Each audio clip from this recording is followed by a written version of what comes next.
Au 8h10, dans quelques instants, Elisabeth Lévy sera là. Il y aura Hortense Diftin aussi pour un petit moment d'humour. Et puis tout de suite, c'est à la une.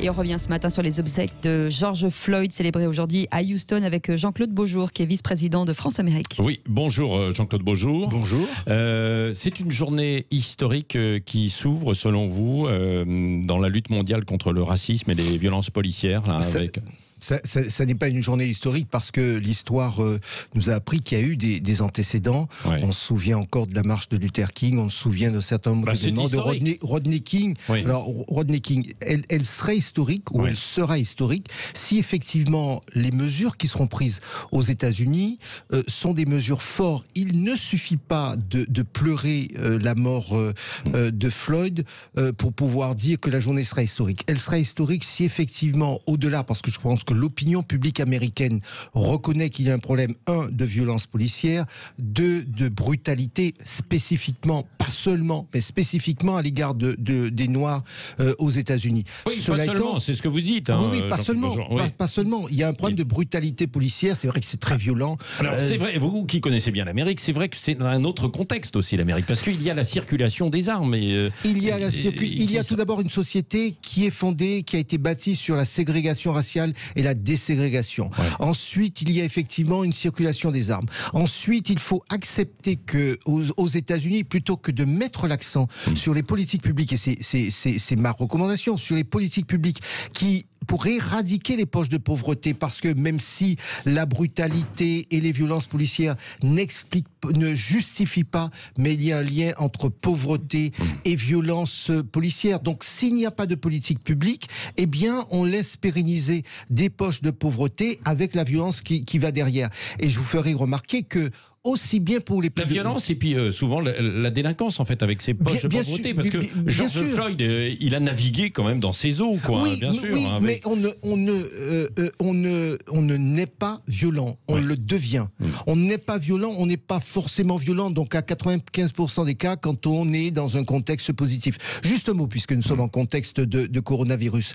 Savez-vous que pour passer 3 semaines dans un hôpital américain, il faut $100,000 donc vous imaginez qu'au quotidien, vous n'allez pas à l'hôpital. La population noire américaine a des pourcentages, elle est à 40% non couverte par la protection sociale. Elle a 2 fois plus de chances d'avoir des cancers. Il y a 2 fois plus de mortalité infantile chez les Noirs américains. Donc, journée historique, si derrière il y a de vraies politiques publiques pour pouvoir éradiquer les questions sociales. Et évidemment, il y a la lutte contre la violence policière. Oui, et est-ce que vous croyez, Jean-Claude Beaujour, qu'il y a aussi une exploitation politique, évidemment, des démocrates pour chasser aussi Trump du pouvoir à la fin de l'année? Ne soyons pas naïfs. Non. Dans toute l'histoire, il y a toujours eu de la récupération politique. Chaque fois qu'il y a un camp qui est en difficulté, c'est d'ailleurs le jeu politique. Sinon, ce ne serait pas des politiques.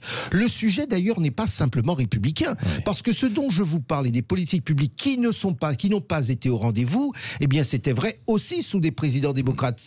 Le problème n'est pas né avec Trump. Trump est en quelque sorte, il est l'étendard, mais la politique américaine n'est pas née avec Trump. Et précisément, c'est peut-être parce qu'on n'a pas fait ce qu'il fallait, je dis bien aussi bien chez les républicains que chez les démocrates, qu'on en est à cette situation. On voit bien qu'on était en train de détricoter l'Obamacare. Eh bien, aux démocrates, et j'étais aux conventions récentes aux États-Unis, aux démocrates a démontré qu'ils sont porteurs de vraies réformes. Oui. On fait souvent là depuis quelques jours le comparatif entre la France et les États-Unis, avec des annonces hier de Christophe Castaner, tolérance zéro dans les rangs des forces de l'ordre pour le racisme. Est-ce que le raccourci n'est pas un peu rapide quand même? Là encore, on est dans un contexte politique. 2 choses. Il n'y a pas eu de politique de ségrégation en France comme aux États-Unis et en Afrique du Sud. Je précise d'ailleurs pour les auditeurs qui ne vous regardent pas, parce qu'on peut nous regarder sur YouTube ou sur le site internet, que vous êtes... Je suis antillais et je suis fils de policier. Donc je suis fils de policier et je suis d'autant plus à l'aise pour dire que globalement la police fait un travail difficile et que ce sont des hommes et des femmes qui mouillent la chemise pour notre protection. Pour autant, les quelques poches entre guillemets de voyous qui existent à la police doivent être sanctionnées, mais sans hésiter. Et oui, je suis d'accord avec Castaner quand il dit tolérance zéro. Pourquoi ? Vous ne pouvez pas être porteur de la loi, de l'expression légale et dans le même temps l'enfreindre. Les policiers qui récemment ont arrêté un jeune qui chapardait, qui courait, je ne sais trop, mais qui chapardait en tout cas, il est tombé à l'eau, ils l'ont récupéré. Ça, c'est bien, ils sont dans leur rôle. Quand ils le traitent de bigot, c'est illégal et ils doivent être sanctionnés. Ils ne sont pas sanctionnés pour faire leur travail de policier, ils sont sanctionnés pour déraper. Donc il faut bien que nos compatriotes comprennent que l'histoire ici, c'est pas des blancs contre des noirs, des jeunes de banlieue contre pas des jeunes de banlieue. Il s'agit pour chacun d'entre nous, si la loi est respectée, on est dans le pacte social. Si chacun s'autorise à enfreindre la loi, un magistrat qui pourrait vous laisser en prison comme ça lui plairait, vous et moi, chacun d'entre nous, eh bien, auront le pacte social. Et ça, c'est un danger pour notre démocratie. Donc, ce qui se passe, je dis vraiment que c'est l'occasion pour nous de dire, force doit être donnée à la loi et au pacte républicain. Merci beaucoup, Jean-Claude Beaujour, vice-président de l'association France-Amérique. Restez avec nous.